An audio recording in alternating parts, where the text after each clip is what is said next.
Welcome to Capital Link's company presentation series.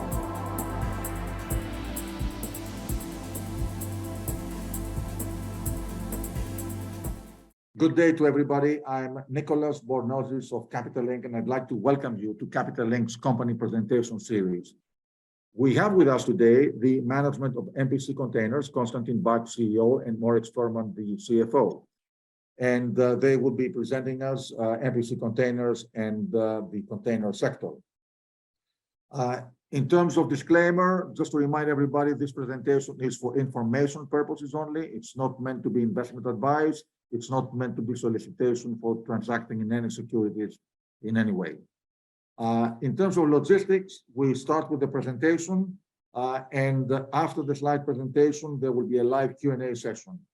Please submit your questions at any point of time during the session through the Q&A button at the bottom of your screen. And your questions will be replied to by Constantin and Moritz at the end of their slide presentation. In closing, this session will be available as an archive for replay and access upon demand a couple of hours after the end of the live session. So thank you very much, Constantin and Moritz. The floor is yours. Thank you, Nicholas, and good afternoon and good morning, everyone. This is Constantin Baack. I'm CEO of MPC Container Ships, and as Nicholas said, I'm joined by Moritz Fuhrmann, our CFO, and we would like to welcome you to MPC Container Ships company presentation in context of the Capital Link company presentation series. Thank you for joining us today. The presentation will be made available also on our website, and it does include certain forward-looking statements and estimates, and we therefore would like to advise that actual results might differ substantially from those who are implied by some of the slides. Having said that, I would like to kick off the presentation, which is today structured in 3 sections. First of all, a short introduction about MPC Container Ships, then a short market update, and then we will have an outlook, followed by a Q&A session. But before I start with the presentation, let me briefly explain that this morning we have also announced a event-driven dividend, another one, and we have also announced certain portfolio measures, which we will also explain in a bit more detail in the course of the presentation. We have sold a vessel and we have acquired 2 additional vessels, but more on that later on in the presentation. MPC Container Ships, who are we? We are a market-leading container shipping company with a very distinct focus on intra-regional trades, and we place an emphasis on shareholder return. If you look at the key components of our activities, first of all, we have a significant portfolio of vessels. We are the largest owner, besides the operators, of tonnage between 1 and 6,000 TEU globally. We operate 65 vessels with a capacity of around 150,000 TEU. We, at the same time, have a balance sheet that is characterized by low leverage, high flexibility. More than 50% of our fleet is unencumbered. More on that as we go through. And we have a very sound revenue backlog of around 1.7 billion. Those figures are as per end of Q3, the last reporting date of MPCC. Furthermore, when it comes to capital allocation, we have a very clear focus on certain capital allocation principles in different times of the cycle. We also, from history, have a proven track record of being able to execute transactions at the right point of the cycle. We believe there is time to deploy capital, and then there is also time to return capital to shareholders, and that is certainly dependent on the market environment we operate in. Last year, so 2022, we have dividended out $440 million. We have been the highest dividending shipping company globally, documenting our emphasis on distributions to shareholders. And last but certainly not least, we have a very transparent and clear market presence and corporate governance with the MPC Capital Group out of Germany, a very strong sponsor, and we have a true commitment to ESG. We are one of the best rated companies in the Norwegian market when it comes to the ESG rating conducted last year. And on that note, after a short introduction, I would like to continue with the distinct focus that we have, because that also differentiates us from other companies in the space. On the top left, you can see the distribution of our fleet in the key intra-regional trades, intra-Asia, intra-Americas, intra-Europe, but also other areas on this globe, but those are the most prominent ones. We are, as you can see, the largest tonnage provider on the right-hand side. You can see that in terms of vessel sizes that focus and are distinctly focused on intra-regional trades. Intra-regional trade, why is it our focus? First of all, we believe it has specifically interesting demand-supply dynamics. We'll get to that later on when we talk about the market. And also in terms of number of vessels globally deployed, it is by far the largest market, not in TEU terms, but in terms of number of vessels. We have around 50% of the global fleet in terms of number of vessels deployed in intra-regional markets, and 99% of the vessels, or 98% of the vessels deployed there are actually below 5,000 TEU, i.e. in our age bracket. We'll touch on that in a bit more detail as we go through, especially the market dynamics. And I would like to hand over to Moritz, who can run you through some of the financial aspects of our activities. Thank you, Constantin. Looking at the capital market and corporate profile of MPCC after our IPO in 2017 and the number of uplistings, we're now trading on the Euronext Oslo Børs. Total shares trading are around 440 million. If we look at the share liquidity and volume being traded last year, we've been in Oslo the 15th most traded stock.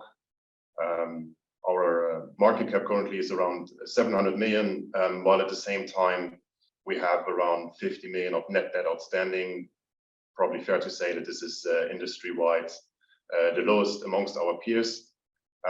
If we look at the shareholder structure, 17% is owned by MPCC and the family behind MPCC, so very strong sponsor.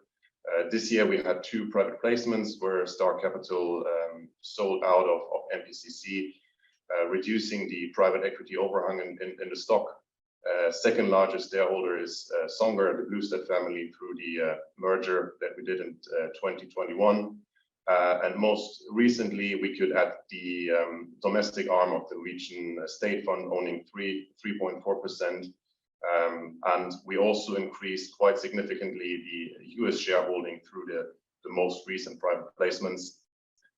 Looking at the share price development from early 21, obviously between 21 and early 22 was the sort of the build-up period of our stock, also reflecting the market dynamics in the container space. And as of 22, we started paying out dividends, sort of the harvesting period, returning capital to our shareholders. The most recent share development is sort of reflective of the uncertainties in the general market and around macroeconomics. But if we adjust the share price for dividends paid, the share price has been relatively stable despite developments in the container market.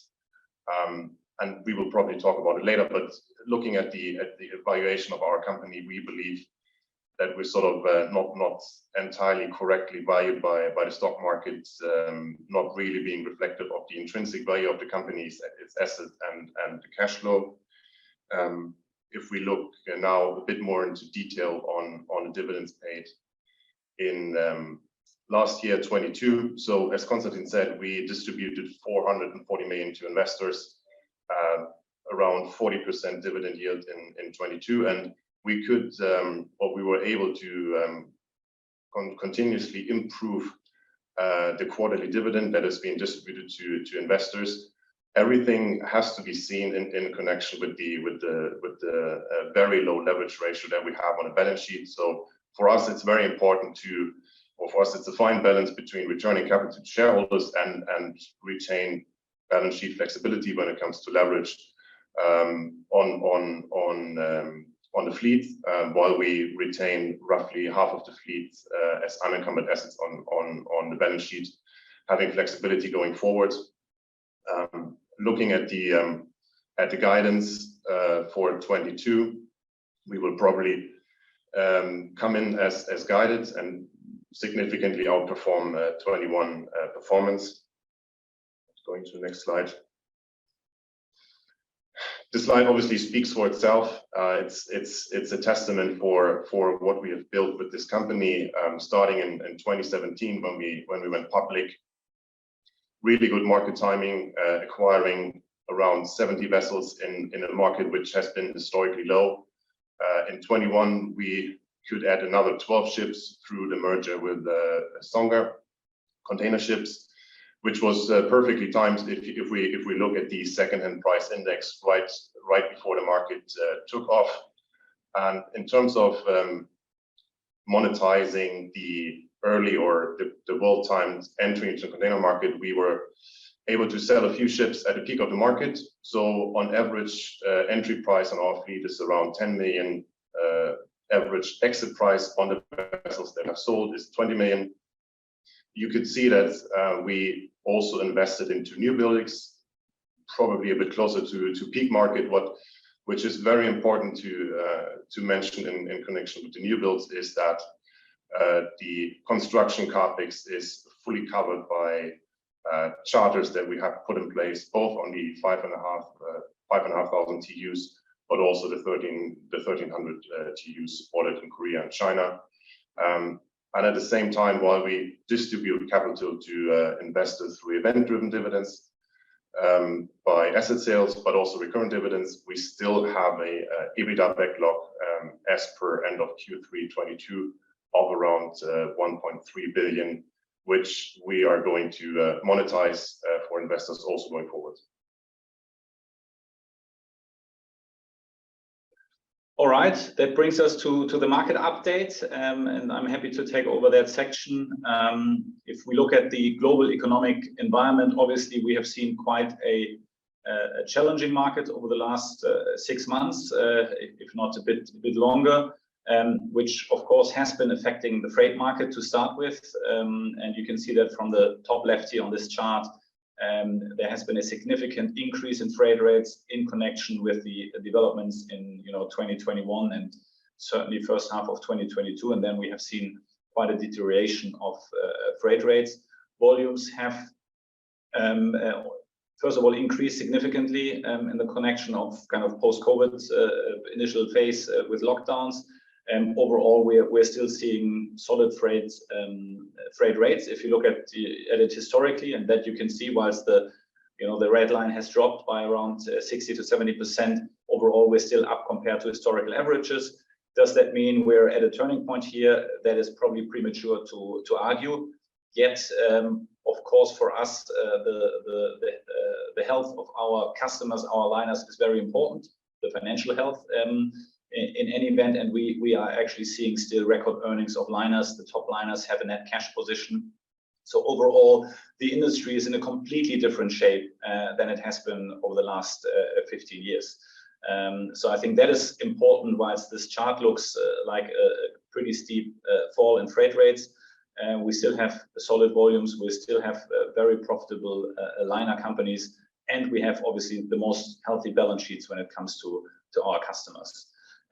Of course, there are a few wildcard events like the current Russia-Ukraine war, recession fears, although at least from today's perspective, one can obviously take a slightly different stance to think about whether or not we will actually see a recession in the US. It's probably less likely in Europe. Time will tell, but in my view, might also something that we will not see, at least not statistically. So we cannot rule out, and we are actually expecting a normalization of the overall macro environment, hopefully in the second half of this year. Of course, intra-regional trade is a very important factor, and we'll get to that in a minute because of the specifics of our segment.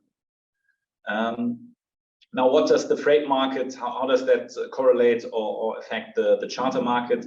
A not dissimilar picture when you look at charter rates and asset prices on the top left. We have seen quite a increase in charter rates, and very importantly also periods that has throughout 2021 and certainly the first half of 2022 put us in a position to actually lock in not just high rates but also long periods. And that is a differentiator between the charter market and us as an owner and the liner companies who in general have shorter contract coverage. So we have quite a backlog, not just in terms of volume, but also in terms of number of years. And that is, I think, also a very unique differentiating factor if you compare the container tonnage owner market with other shipping market, in particular commodity shipping. We have seen a bit of a slowdown in activity the second half of last year and certainly until Chinese New Year. I mean, we have actually seen a bit more activity over the last couple of days, which is comforting, but which also doesn't necessarily mean we're seeing the turning point here. But we do see more appetite, more charter requirements in the market as we speak, and that is at least a slightly positive trend. Another aspect to consider when looking at the market dynamics is on the right-hand side, where you see the usual annual availability of container ships has dropped significantly in the charter market. Usually you have 15 to 1600 container vessels available every year in the charter market. Due to the longer periods that have been locked in, we are now seeing a charter market that is way smaller. For 2022, it has been smaller, seeing higher rates, and for 2023, we expect the same due to the fact that most ships were chartered out for long periods. And that should at least serve as some sort of stability factor in our view. Now, let me wrap up the market section with the next slide, where we basically look at, on the left-hand side, at a graph where we compare the order book to fleet and the fleet age in the respective size brackets. You can see from kind of top to bottom how we have illustrated the percentage of order book to fleet on the water. The larger vessels are clearly dominating the order book and are hence on a relative basis compared to the fleet on the water, the largest part of the portfolio of the order book, sorry. And the smaller the vessels, the less exposed the order book is. And that actually goes hand in hand, and that is the kind of interesting part when you look at that matrix here, that when it comes to age profile and actually requirement to potentially replace vessels, we see a different picture, i.e. that the smaller vessels are in general older, and we see, in the 1 to 3,000 TEU, 25% of the order book is above 20 years of age, which means replacement needs in the years to come. Why is that the case? I have a very clear view why that is the case. First of all, the big liners have ordered mainly the large ships because there they can optimize slot cost on the east-west routes, on the east-west trades. And secondly, the question around the right propulsion is way easier to answer for the larger vessels, because you at least have an LNG infrastructure system available. So opting for dual fuel LNG has been the prime choice, at least over the last couple of years when it comes to the larger vessels. On the smaller vessels, it's about flexibility. It's about uncertainty where the vessel will trade tomorrow, because it is about flexibility. And hence, to take a decision on the right propulsion technology and the right ship design is way more sophisticated and challenging. And that is also why, if you look at the top 10 liners, you see hardly anyone having ordered a smaller ship. There is replacement need. I think on the supply side, that is very favorable for the intra-regional trades and the smaller vessels. But we will definitely, going forward, will see some new builds. But they are also needed if you look at this matrix in particular. On that note, I would like to move on with a bit of an outlook. This is our EBITDA backlog and distribution over time. Obviously, this is also per Q3, i.e. the last officially communicated financial figures are the basis for this. Obviously, for Q4, we have 100% of the available days covered by now. For 2023, we have almost 90% of the days covered available, with a respective revenue backlog of 560 million just for that year. So we have a very high visibility and as such a very low sensitivity to fluctuating rates this year. And that obviously puts us in a position, in combination with our low leverage and our commitment to dividends, to actually deliver on our promise also for this year, almost regardless of the market environment. For next year, we also have a very good backlog, and overall, you can see that here from the stats. Overall, we look at, as per end of Q3, 1.7 billion in revenue backlog and 1.3 billion in projected EBITDA backlog.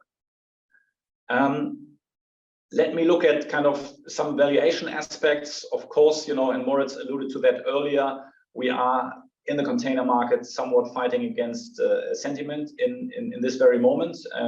There's not strong support from sentiment and also macro parameters for the immediate development of the container market. However, differentiating different players is key in our view.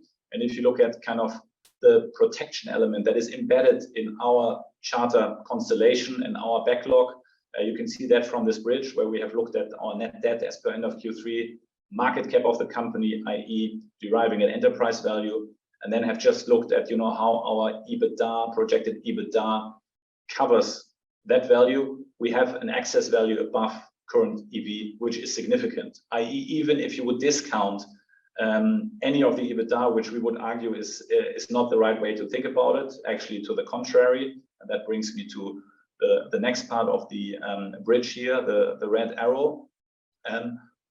This bridge does not consider until excess value any value for the fleet, right? And we have 65 vessels that we own. Current valuation on a charter-free basis is roughly slightly above $1 billion. Obviously, that is fluctuating and that is charter-free. But that means, in our view, there is a very significant upside potential in combination with the strong backlog and our value proposition here.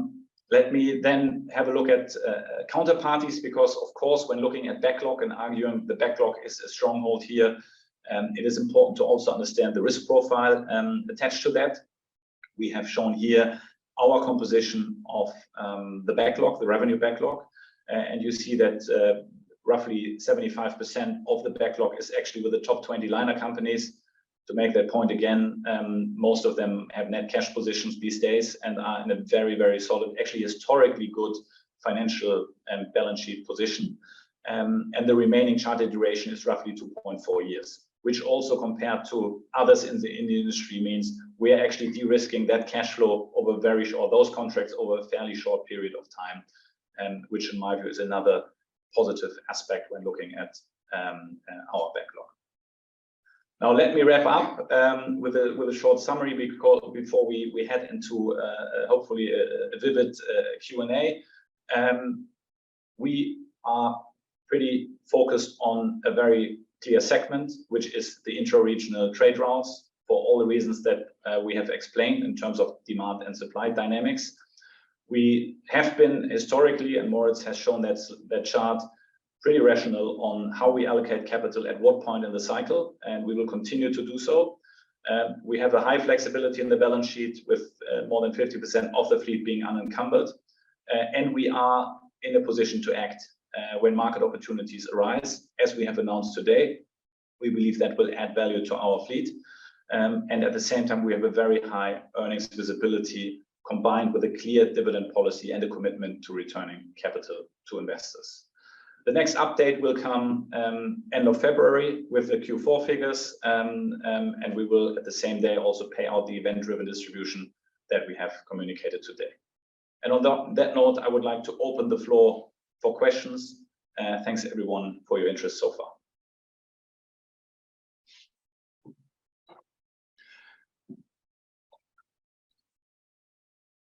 Just to remind everybody that they can submit their questions, as they already are, through the Q&A button at the bottom of the screen. All right, there is one question here asking about capital allocation priorities. Let me read that out. Today you have announced that MPCC has declared another event-driven distribution, but has also acquired 2 vessels. Can you walk us through your thoughts on capital allocation going forward? I guess we touched on it to some extent during the presentation, but let me reiterate that position. We believe, you know, there are times to deploy capital, and then there are times to more harvest and return capital to investors. We have deployed. We had a significant deployment phase in 2017 and 18, where we felt the market was attractive entry point. Now, in this market environment, we believe it's still important to be balanced, but to place a clear priority on returning capital to investors that is embedded in our dividend policy. But it doesn't mean that we are not in a position to act on opportunities as we have done. And very importantly, we intend to continue to combine a low leverage company and a low leverage balance sheet with our commitment to dividends. So that's the way we think about it at this stage. And let's take the next question. There was one question here.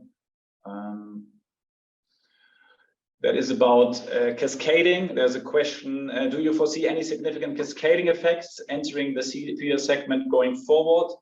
Of course, cascading has been there all along, right? We have seen some cascading, but that cascading has been limited. And to my point earlier, that 98% of the vessels actually deployed in intra-regional trades is below 5,000 TEU. And some of that relates to logistical constraints, meaning you cannot maintain the same port rotation and the same service offering as a liner company compared to larger vessels. And also there are still physical restrictions. Obviously, there are investments in infrastructure, in portside infrastructure that would address that.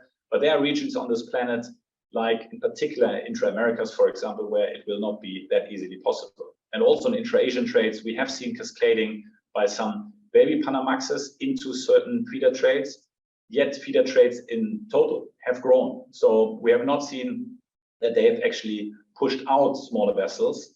They have rather, been added on top and have grown the market. Does that mean we will see the same development in future? I'm not sure. I mean, if we see lower volumes, it's actually rather likely that trades might get downsized. And we actually see some trends like relocation of production that could be favorable. So to answer your question, I guess there is always a bit of cascading happening.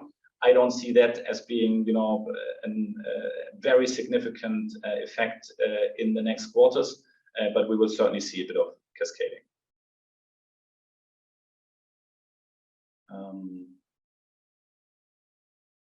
So shall I take that next one? Yeah, there's one more question. It says, concerning second-hand purchases going forward, what is the age bracket you're looking at? And could you provide some comment on scrubber fuel spread benefits? The scrubber element has been a very important factor in our acquisition decision. In fact, we believe that scrubbers add a lot of value in this market environment at a spread of, for our vessels that we bought, the 3.5 and the 2,800 TEU that we announced today, at a spread of, let's say, 200, which is obviously rather on the low end at the moment even, we would be looking at $5,500 to $6,000 per day in savings on a charter, a TCE basis. So we believe that is a significant benefit for us and for our customers. And therefore, for the vessels that we've acquired to consume around 10,000 metric tons per annum, we believe that there are potential savings between 1.5 and 2 million that could be in our benefit on that basis, just on a single vessel basis. So we believe it is a very important feature. And in terms of age bracket, we would be looking at a kind of balancing our portfolio in a way, potentially selling off some of the slightly older vessels and replacing them with vessels. Age bracket is, I would say, not necessarily the decisive factor, but we would potentially not acquire a 20-year-old. That's also why we have sold a 20-year-old vessel just now. But we would be looking somewhere between, let's say, 5 and maybe 15 years of age is probably a sweet spot at this stage from our view.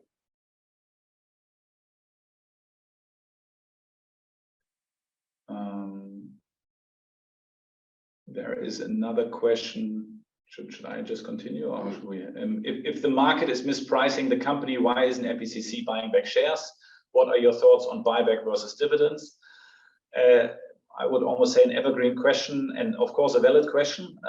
At the moment, we are, especially in 2022, we wanted to establish a very clear dividend policy and make sure investors understand what they get, and that it is a reliable dividend and distribution. On event-driven distributions, a share buyback could be on the cards. We have as I've explained, just bought 2 vessels. So of course, there's always the question, well, is the implied value of this acquisition, how does that compare with a share buyback? I think on those assets, it's pretty clear that those assets do not 100% represent what we buy back if we buy back shares. That's also why we have undertaken this acquisition. We believe this will add value in the long run. We believe this is a fairly low risk investment that would actually add value at the tail end of our valuation. And if we balance out our portfolio going forward, that is the right way to go about it. Having said that, we will most certainly stick to our commitment to returning capital to investors. That is the kind of overriding principle in a way. Having said that, we still have enough flexibility to also buy ships. So share buyback is something we consider, but at the moment we have kind of opted for the dividend route, and we will closely assess that as an option going forward.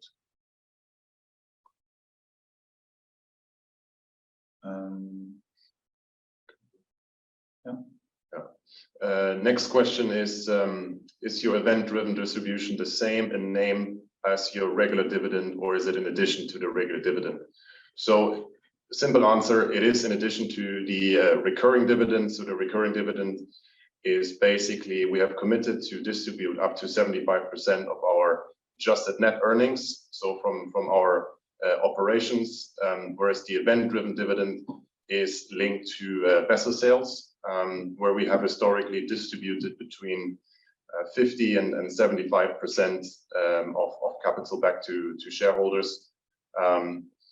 Going forward, we will probably keep some flexibility when it comes to the event-driven distribution, as we've seen just now when we sold the 20-year-old ship, where we have allocated capital to the new vessel acquisitions, which obviously are accretive to dividends distributed to shareholders going forward. Okay, there's one more question here on, and it requires at least mine a bit of interpretation. The question is, how will political requirements regarding pollution impact the usability of vessels? I would assume that question relates to regulation and to potential, CII, EXI, or EU ETS or other regulations coming up. It will obviously have an impact on the market. We are already year to date seeing that on certain trades, vessels, we are in dialogue with our clients, the liner companies, we see vessels are actually asked to slow down. So that is, I think, an interesting data point. It's too early to draw a conclusion on what that means in terms of percentages on the overall fleet, in terms of capacity impact, but we are seeing it, and we are, 1 month into the year, observing that this is actually happening. The usability of vessels, I still believe that we will see, vessels, especially smaller vessels, trade for a prolonged period, and that means, useful life of around 25 years. And obviously, it will be impacted by availability of potentially new fuels. It will be impacted by new regulation and potentially slower speeds. And so there will be different layers of elements or of effects that we will see. And in the end, the world fleet needs to be replaced. That is, however, nothing that will happen overnight. If you look at the global shipyard capacity, for example, I mean, we had pre-2008 around 350 shipyards. Now we probably have 120 left. And out of that 120, only 50% can build more than 5 vessels per annum. So all the replacement of vessels, and the shipyards are full with the very large container ships. So I think it will take time. So we would need to maintain, and the world needs to maintain the supply chains, etc. So there is, in my view, obviously an effect on vessels over time, but not an immediate effect over the next, let's say, 1 or 2 years in no event. You want to take that one? Sure. Next question is on the 2 ships that we just announced that we're going to acquire. Are you able to give any detail about the contracts to the newly acquired vessels? So I guess we're a bit bound by confidentiality in the charter party, but maybe to give some details. So the 2800 TEU ship is on a contract which is above current market and runs until end of Q3, early Q4 this year. The other ship has a kind of unique construct when it comes to the TC contract, which has a floor ceiling and it's index linked. The floor is slightly below current markets at mid-teens. But obviously both vessels have the benefit of a scrubber earning share between the operator and us as owner, which in our view made those two vessels, including the contract, very, very attractive. Then there is a question on our agreement with Ineratec. So there's your agreement with Ineratec for synthetic MDO. Is this a measure for some ships to be compliant with CEI? How will the cost be compared to regular fuel?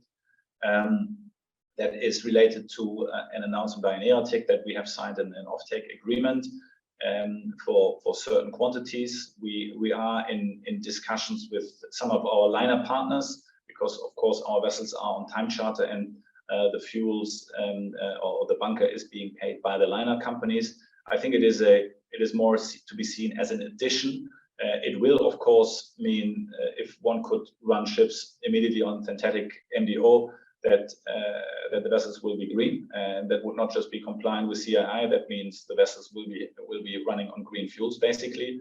And that is obviously beneficial even to conventional propulsion ships or conventional technology ships. Having said that, quantities are not yet available in the required magnitude, and therefore this is to be seen as a measure of us to also interact with our liner partners and certain synthetic fuel providers going forward. It is obviously more costly than conventional fuel. We believe going forward conventional fuel will potentially be obviously affected by EU ETS and other layers of cost. So for us, this is more a cooperation into the future than an actual immediate effect on our vessels. There is another question. So far, dividends has primarily been repayment of paid in capital. When do you expect to start paying dividends from earnings? Indeed, so far we have paid back the share premium. We still have roughly 230 million, I believe, Moritz, like in terms of volume available. We will continue to pay back out of share premium. Having said that, then going forward, that might also have an impact on the decision between dividends and share buyback, for example. But another 230 million in dividend capacity is available out of share premium. Then there is a question on the 2M alliance split. Any comments on the 2M alliance split? Not an easy question. I think probably the next earnings call of Maersk is the better place to raise that question. I personally think that it will obviously, have an impact on the market in one way or the other. It seems that there have been different strategic angles in terms of strategic direction of the companies. But I'm certainly not best positioned to comment on the strategy of the biggest liner companies on this globe who will have a very clear view. What one can say is that obviously the order book of MSC today is larger than the 2M alliance has been at the point of incorporation. So I think there is also a size game around, and maybe also, as I said, a different direction in strategy.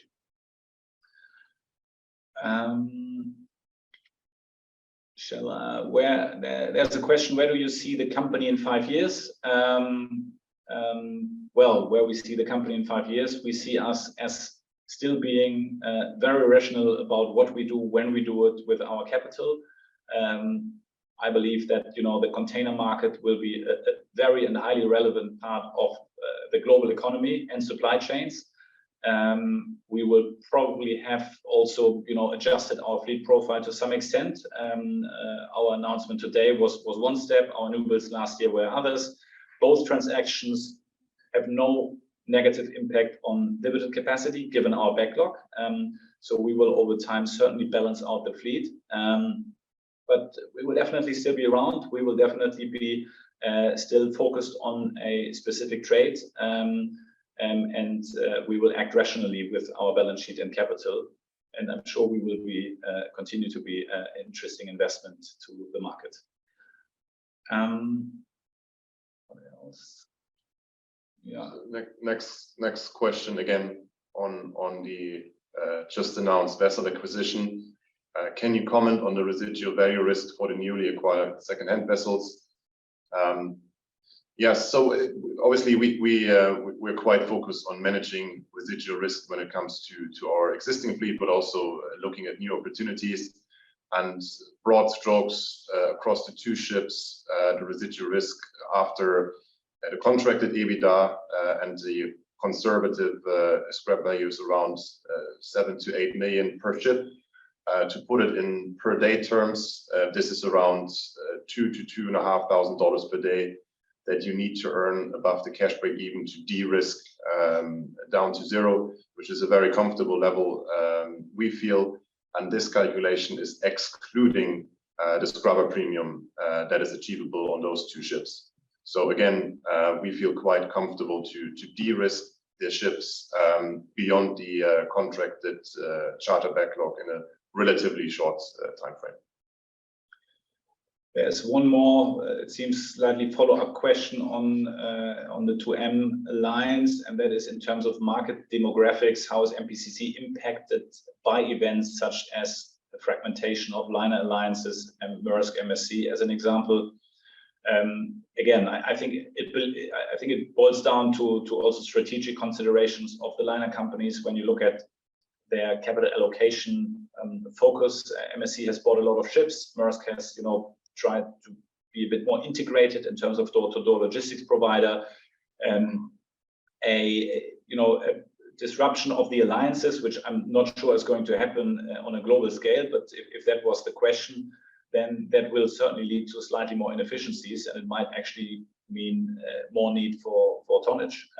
So I would say the glass is half full on that question, but it's very difficult to foresee the actual implications that might have going forward, because the actual scope of any alliance reshuffling is uncertain and certainly not known to us.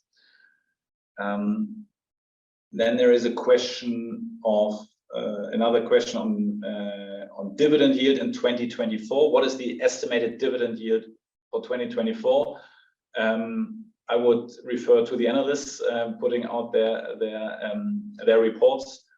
As we have seen in the presentation, we still have quite some backlog also in 2024, around roughly 50% of the days. That means we are slightly more sensitive to rate developments. So I think we even had a chart in one of the quarterly calls on that, and that really depends on your rate assumption. But it will in any event be unless the market kind of collapses completely, if we see a sideways movement or kind of historical average movement on rates, it will definitely be a very solid double-digit dividend yield on that basis. But again, it boils down to market developments and charter rate developments, given that we have around 50% of the days still open for 2024. Then there's another question on the share premium of 220 million, whether that is dollars or NOK. That is US dollars. So that is a short answer.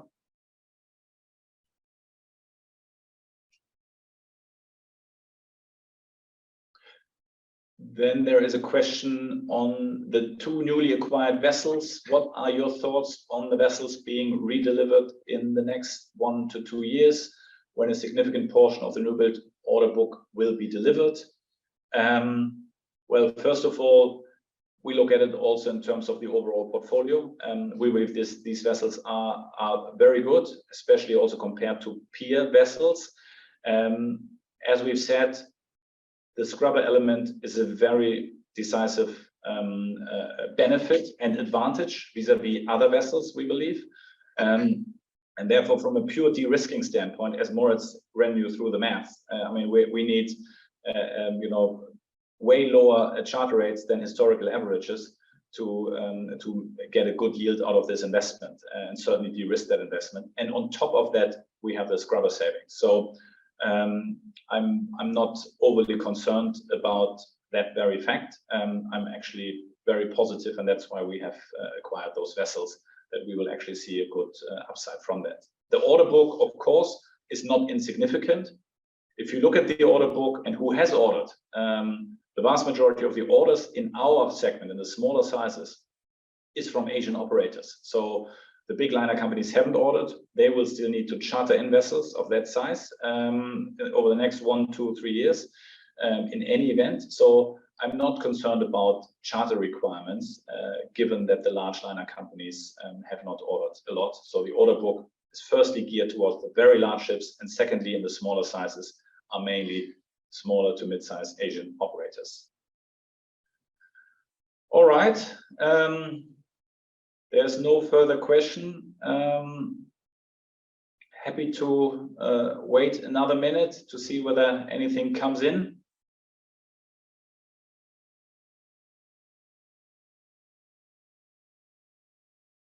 Nicholas comes in. That's good too. Well, I'm not coming in to ask a question. I have to say this has been wonderful as expected. Great presentation as always, and you got an avalanche of questions. You know, I think, I see there are a couple more coming in. So maybe I have to turn off my camera for a moment until you answer those two. Okay, so there was one question. Are you seeing any effects from IMO 23 in the charter market? I would say not yet to that extent. It's probably a bit, you know, discussions about clauses, etc. But we're not yet seeing significant effects from that. But it's early in the year, so I do expect that we would probably see clearer, and I would probably have a better answer to that question towards the end of the first quarter. And then there's another question on share buyback. I guess that we answered already. So I would like to refer to the replay on that one. That question has already been raised. So again, sorry, there's one more, Nicholas. From what date was MPCC the owner of the 2 new ships? We have yet to take them over, so we are not yet an owner of the vessels. To make that point, the handover is expected in the next roughly 6 weeks. So all I want to say is that I'm really gratified to see how the interaction has been so wonderful, and I think that's part of the value of this presentation, to provide the opportunity for interaction between the company and the investors, and you really got a tremendous number of questions. So I'd like to thank you both for being with us. I'd like to thank our participants for making it so successful and interesting.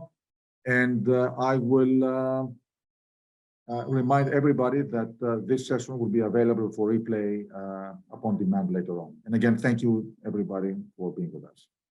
Thanks everyone from our side as well, and thank you, Nicholas, for hosting this presentation series. Much appreciated. Take care and have a good day. Bye-bye. Thank you very much. Bye-bye.